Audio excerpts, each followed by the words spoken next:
Visa নেয়ার জন্য নেই অপেক্ষার প্রহর। মন চাইলেই পাসপোর্ট সাথে নিয়ে ঘুরে বেড়াতে পারবেন পৃথিবীর যে কোনো প্রান্তে। কতগুলো দেশে ভিসা ছাড়া প্রবেশের অনুমতি মিলবে তার ভিত্তিতে নির্ধারিত হয় একটা পাসপোর্ট কতটা শক্তিশালী। 13 জানুয়ারি যুক্তরাজ্য ভিত্তিক প্রতিষ্ঠান হেনলি পাসপোর্ট ইন্ডেক্স 2026-এ সবচেয়ে শক্তিশালী পাসপোর্টের একটি তালিকা প্রকাশ করেছে। সেখানে গেল বারের মতো এবছরও 1 নম্বর অবস্থানে আছে সিঙ্গাপুর।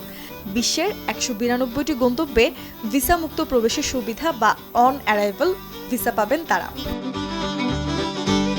জাপান এবং দক্ষিণ কোরিয়া যৌথভাবে দ্বিতীয় অবস্থানে আছে। এই দুই দেশের পাসপোর্টধারীরা 188টি দেশে ভিসামুক্ত প্রবেশ সুবিধা পাবেন।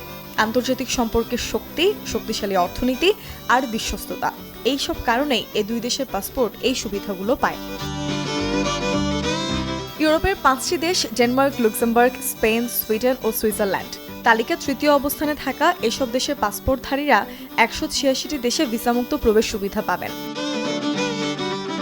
চতুর্থ স্থানে রয়েছে ইউরোপের আরও 10টি দেশ, যার মধ্যে জার্মানি, ফ্রান্স, ইটালি এবং নেদারল্যান্ডস উল্লেখযোগ্য।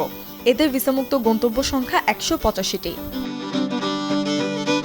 মধ্যপ্রাচ্যের সংযুক্ত আরব আমিরাত 5 নম্বরে জায়গা করে নিয়েছে ইউরোপের 4 দেশ হাঙ্গেরি, পর্তুগাল, স্লোভাকিয়া এবং স্লোভানিয়ার সাথে। 20 বছর ইতিহাসে সংযুক্ত আরব আমিরাত এই বছর নিজেদের সর্বোচ্চ অবস্থানে রয়েছে। 2006 সালের পর থেকে দেশটি নিজেদের পাসপোর্টে 149টি ভিসামুক্ত গন্তব্য যুক্ত করেছে। এশিয়ার আরেক দেশ মালয়েশিয়ার অবস্থান 9মে। এদেশের নাগরিকরা 180টি দেশে ভিসা ছাড়াই প্রবেশ করতে পারবেন। তালিকা 10ম স্থানে আছে যুক্তরাষ্ট্র। সাম্প্রতিক বছরগুলোতে ভিসা নীতি কঠোর হওয়ায় দেশটির অবস্থান কিছুটা নিচে নেমে এসেছে। Desk report, channel 24।